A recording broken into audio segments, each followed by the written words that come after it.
Welcome to Canadian Doenjang! Hi, my name is Cindy. Hi, I'm Heejoo. And today we're going to be making kimchi.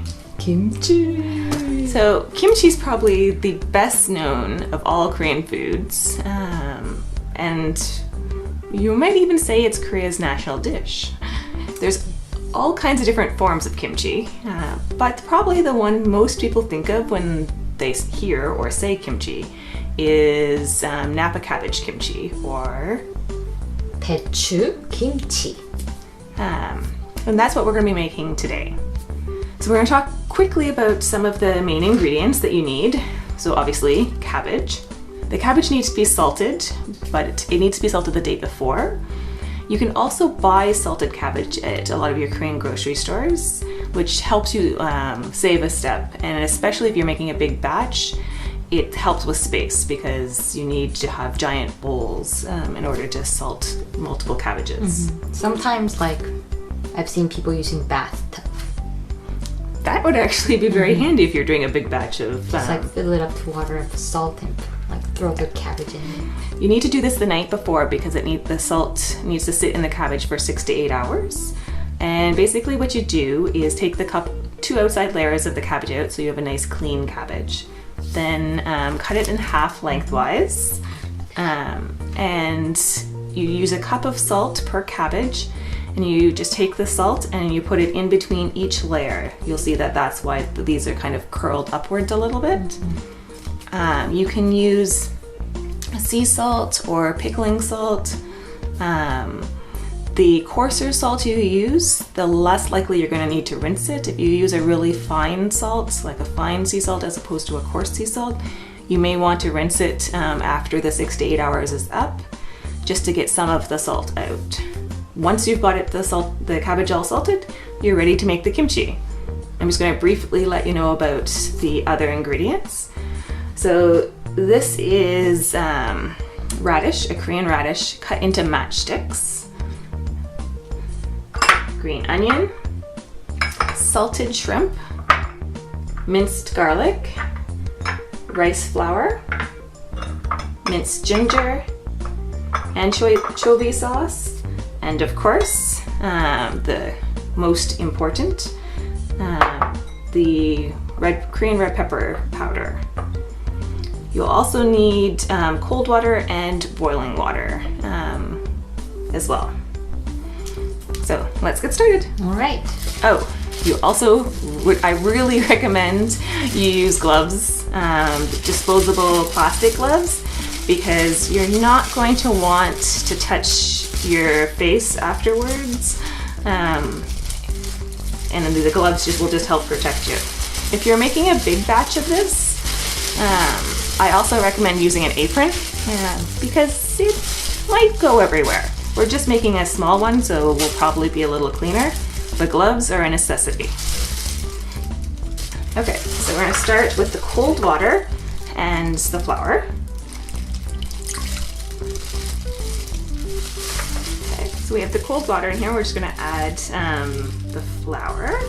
I'm going to mix this together and try to get all of the lumps out. And then you want to add the boiling water. This will help thicken your rice water. You can also do this on the stove if you want, but this saves you a step. Okay, and now you're going to add the red pepper powder. Slowly stir it in. You're going to add the other ingredients. First, the small ones.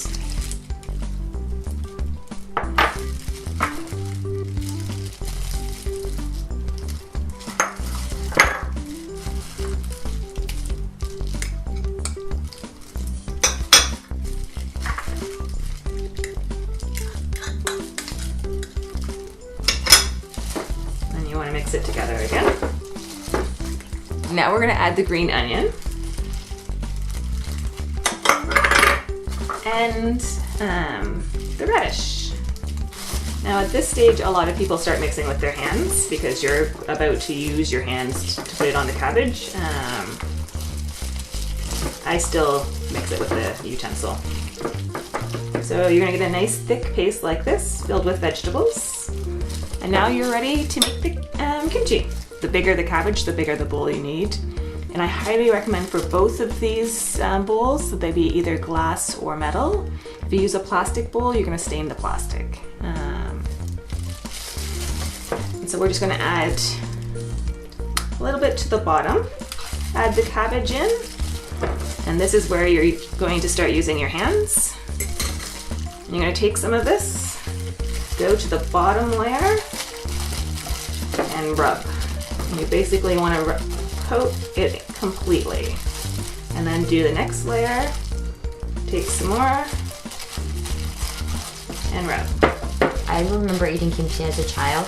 I couldn't eat the kimchi like just out of the dish. I had to cut the little strand, cut into little tiny strands, and then like put it in the water and wash it and just eat the stem part of it. I couldn't eat the leafy part because it was too spicy. So that's how we all Korean kids start. Wash the little white part of the kimchi and then eat with rice. And then as you grow older, you stop washing it, and that's like a sign of like you're a big person now. You're an adult. So I'm just massaging it in, and this is why having a little bit of the mixture at the bottom helps. So I'm making sure that the entire cabbage is coated. Now there's all kinds of kimchi containers. I'm just reusing one that I bought kimchi in at one point. So you want to squash the entire thing in without cutting it. And this is sometimes a bit of an adventure. And don't worry, you can always wipe off the container afterwards. One of the reasons you put it in whole and you don't chop it up before you put it in is basically to show your guests that you're giving them fresh kimchi. You chop it up in front of them when they come before you serve it. All kimchi needs to be fermented at least, I'm just gonna squash this in, and then I'm gonna add the rest of this. But it needs to be fermented for outside of a refrigerator for about 24 hours.